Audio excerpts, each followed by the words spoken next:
Nilabahan ko naman to eh. Good morning, good afternoon, good evening po. Welcome sa channel ko po, Tito Nice Vlogs. Sana nasa mabuti kayong kalagayan at sana nakakabilin pa rin kayo ng bigas na mura. Pero wala na atang, meron ba mag 30 pesos na bigas?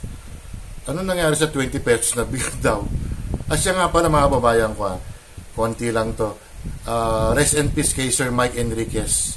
Hindi ko na itatakil yung about dun sa kamatayan niya. Ayoko. Iba kasi tinatakil pa eh. Para sarili nila yan eh. Si Sir Mike Enriquez, Baby Michael yan, DJ yan yung noon 1980s DWKC. Yan, this is Mike Enriquez from DWKC. Ganun. Yun na lang. Hindi namin kayo tatantanan. Wala na. 71 na siya mga kababayan ko. Ito ang ating content mga kababayan ko about sa bigas mga kababayan ko. Yung isang araw o yung kahapon ata nag-grade o nag-inspect ang isang mataas na opisyal ng Kongreso, Speaker Martin Romualdez. Kasama si bagong-bagong congressman na si Congressman Erwin Tulfo mga kababayan ko. Trabaho pa pala ng yan ng Kongreso. May power ba sila mag-inspect? Nagtatanong lang po ako, ito ba yung PR stand ba to? PR stand lang ba to?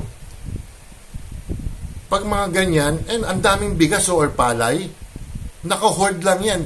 Hoarding yan mga kababayan ko. Kung totoo yun kasi nagmamahal ang bigas ngayon. Yung iba kasi ini-stock muna, gusto nilang pataasin ang presyo, at ito naman ibang negosyante na mga ganid sa pera, sinasamantala ang mga kababayan natin. What if talaga kung wala rice, tayo nagdidepende tayo sa bigas mga kababayan, malakas tayo sa kanin, di ba? Yung iba ng mga negosyante talagang nananadyang ini-stock nila, hino-hoard nila yung mga bigas para tumaas yan. Meron pa bang isang araw naghahanap ako ng jasmine rice, wala. Baka tumaas yun. Ang nabili ko lang yung dinurado na, gusto kong matigas mga babayan ko. Ang alam ko dinurado, malambot yun eh.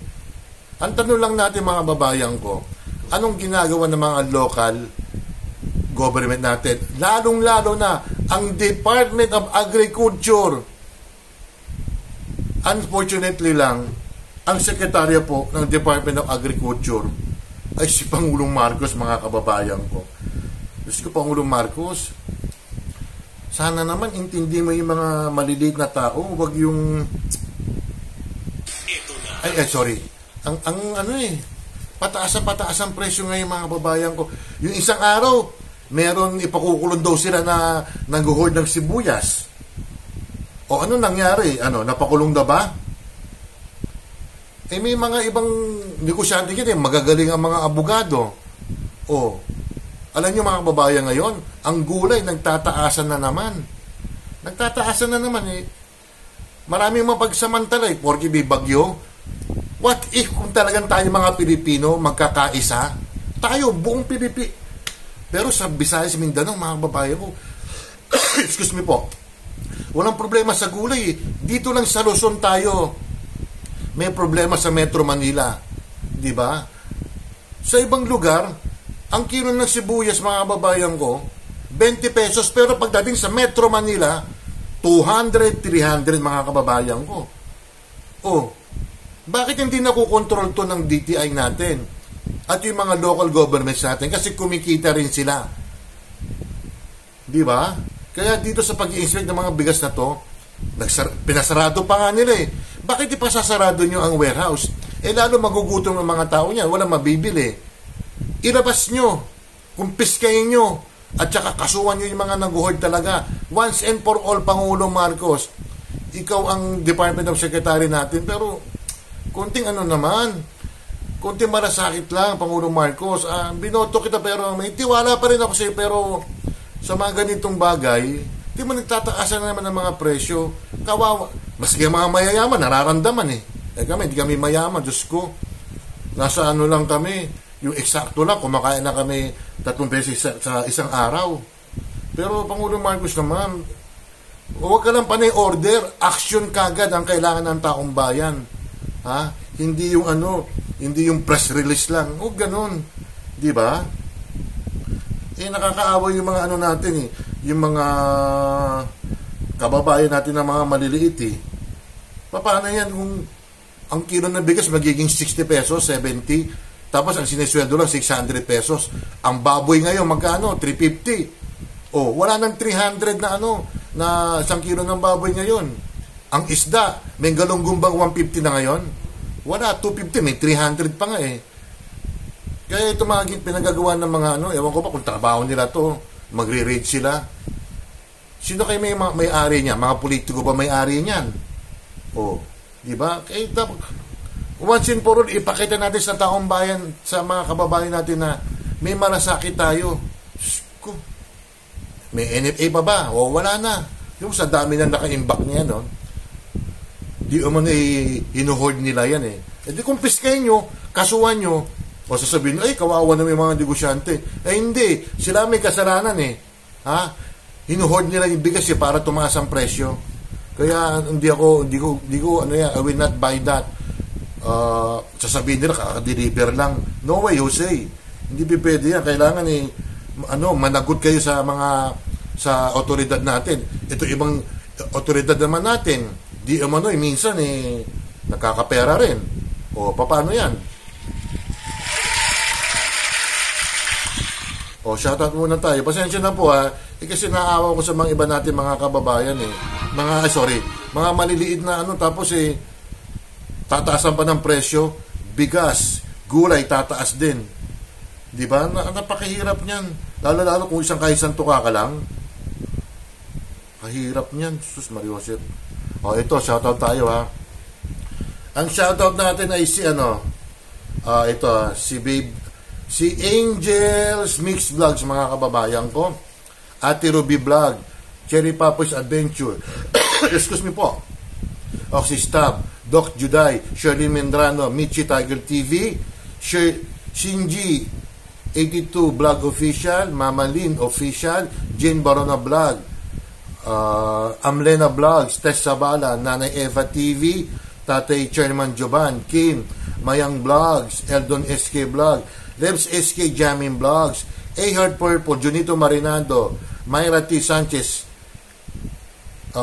Kabitek, minsan dalaw ka, Rhea May Perolino, Rudy Reyes, Edwin D. Guzman, Tony Marsan, dalaw ka rin Bissell Easy Mix, The Wee Guy, Chubbs De La Cruz, Arlene Vlogs, Jeria ng Saudi Arabia, Dalia Ricarte ng Israel, Evelyn Orase, Evelyn Official, Jovis Official Channel, Tess Padulina, Evelyn, Eunice and Virgis Tandem, Pearl DM Blog, Tita Marie, AV Inir, SG, Lani Loren, Art Eng, Nanay, Nina, Laresma Loisano, Marites Cojo, Kabarter Naga, Rosebird Adventure, Ferdy Albino, Jessa Marie Esguera, Guevara, Angie of San Francisco, Charles Lumawig, Namaste Darpan, Casablanca,